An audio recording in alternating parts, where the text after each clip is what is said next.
नमस्कार, आपका स्वागत है एसआरएसवे पर। चलिए आज मैं मुंशी प्रेमचंद की लिखी एक कहानी का छोटा-सा सारांश आपके सामने प्रस्तुत कर रहा हूँ, ठीक है? चलिए शुरू करते हैं। आज जैसे अगर हम 2 जानवरों की कंपैरिज़न करते हैं, एक जानवर होता है गधा। गधा जो होता है वो दुनिया का सबसे सीधा जानवर होता है, उसको कुछ भी कह लो कुछ भी कह लो वो सब मान लेता है, हर चीज़ को हर स्वीकार कर लेता है और दुनिया का उसे सब लोग बेवकूफ़ जानवर कहते हैं। और गधे का एक और छोटा भाई होता है जिसे हम लोग कहते हैं आपका बैल, ठीक है? उसे बछिया का ताऊ भी कहते हैं और उसे हम बैल भी कहते हैं। तो अगर हम कहें बेवकूफ़ों में श्रेष्ठ तो लोग बैल की बात करते हैं। तो बैलों को बेवकूफ़ों की श्रेष्ठ कहते हैं, लेकिन मेरे हिसाब से मैं बैलों को बेवकूफ़ नहीं कहूँगा। आज की कहानी शुरू होती है एक झूरी काँची के 2 बैलों से। झूरी काँची के 2 बैल होते हैं, एक का नाम होता है हीरा और दूसरे का नाम होता है मोती। दोनों एक-दूसरे से प्रेम करते थे और एक-दूसरे का भाईचारा था और मूक भाषा में एक-दूसरे से बात करते थे। और जब उनकी नांदी में एक साथ मुँह डालते थे, एक साथ खाते थे, एक साथ चारा खाते थे और एक साथ मुँह डालते थे, एक साथ मुँह निकालते थे। यानी कि और मुँह के एक-दूसरे से बात कर लेते थे और जब भी उनको खाली समय मिलता था तो एक-दूसरे को चाटते रहते थे। तो अब बात आती है कि कहानी मोड़ लेती है और मोड़ ये लेती है झूरी की पत्नी। झूरी से कहती है कि इन बैलों को मेरे मायके छोड़ाओ। तो जो झूरी होता है, झूरी का जो साला होता है उन बैलों को लेने आता है और जो साला बैलों को लेने आता है और जो साले का नाम होता है गया। गया उन बैलों को ले जा रहा होता है तो 2 बैल जो हीरा मोती होते हैं कहते हैं मेरी सेवा में क्या कमी रह गई? मेरी सेवा में अगर कोई कमी रहती तो बताते, मैं और सेवा कर देता, मैं और चीज़ों को अच्छा कर देता। जो भी देते थे रूखा-सूखा मैं खा लेता था, लेकिन वहाँ पर तो उसको ख़ैर बहुत अच्छा खाना मिलता था, खली मिलती थी, सारी चीज़ें अच्छी मिलती थी। जो भी देते मैं ले लेता, मैं सहर्ष मैंने सब कुछ खाया, अच्छा दिया, अच्छा खाया, खराब दिया मैंने खराब खाया। मैंने हर तरीके का खाना खाया, लेकिन अब हीरा मोती को ये नहीं पता था कि उनको बेचा जा रहा है या वो कहाँ जा रहे हैं। तो कुल मिला के जब गया उनको ले जाता है तो दोनों बहुत छुड़ाने की कोशिश करते हैं, कोई हीरा इधर भागता, मोती इधर भागता है।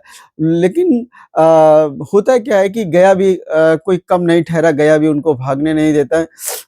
तो कई बार छुड़ाने की कोशिश करते हैं, लेकिन भागने की कोशिश करते हैं, लेकिन गया जो है उनको पकड़ लेता है और ले जाने के बाद अपनी चन्नी पर उनको बाँध देता है।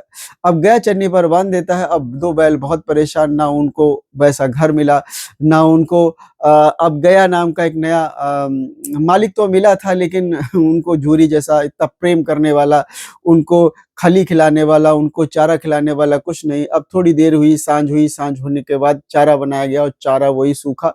दोनों ने प्रण किया खाएँगे नहीं और दोनों ने मुँह डाला, बेकार चारा। दोनों ने नहीं खाया।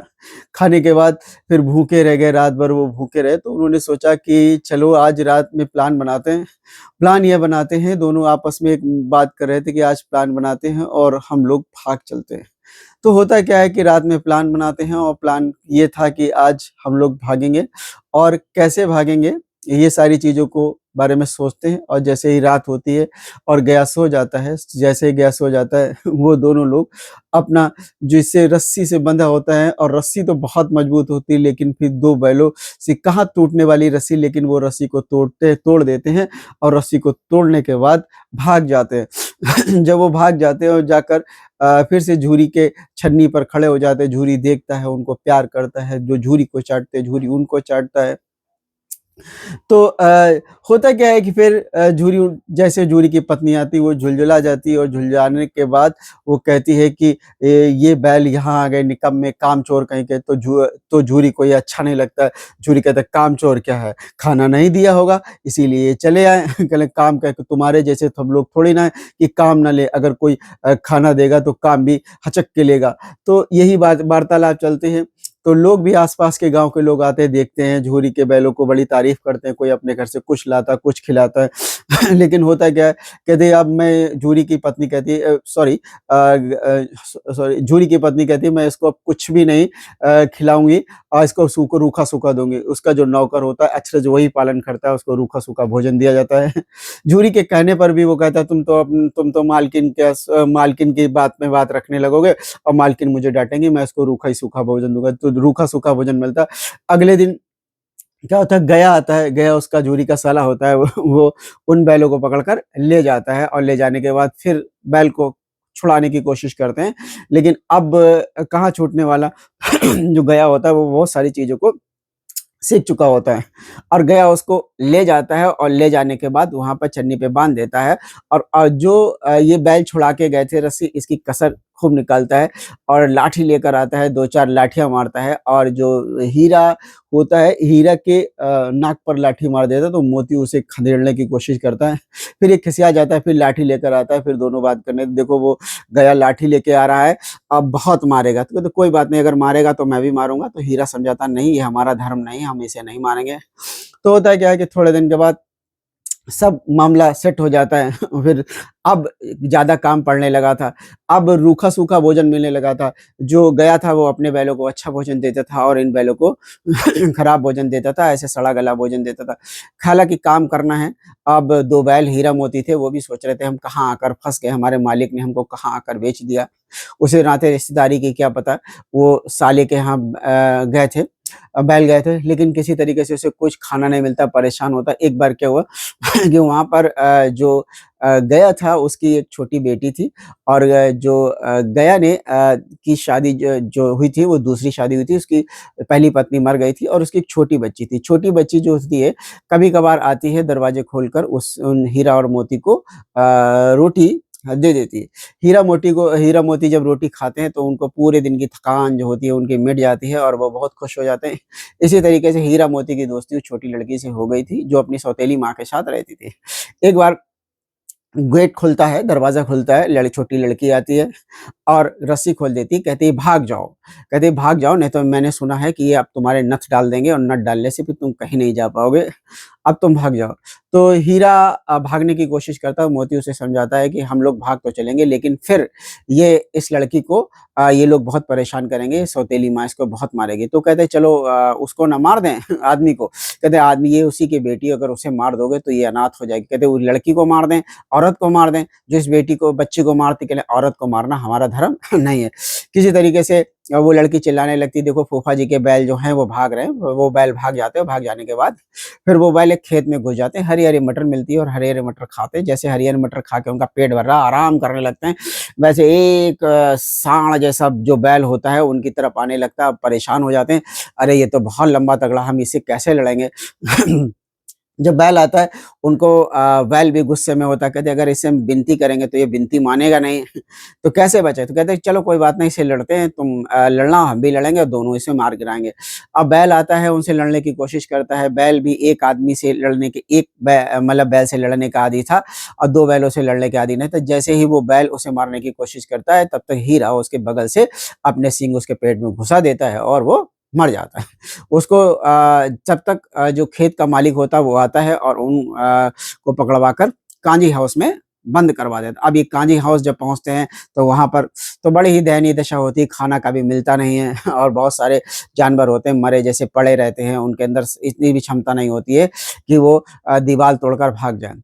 फिर प्लान बनाया जाता है कि दीवार तोड़कर भागेंगे, लेकिन हीरा जो है अपनी सींग मार-मार कर कच्ची दीवार को तोड़ देता है, लेकिन तब तक मोती जो होता है वो बंधा हुआ होता है।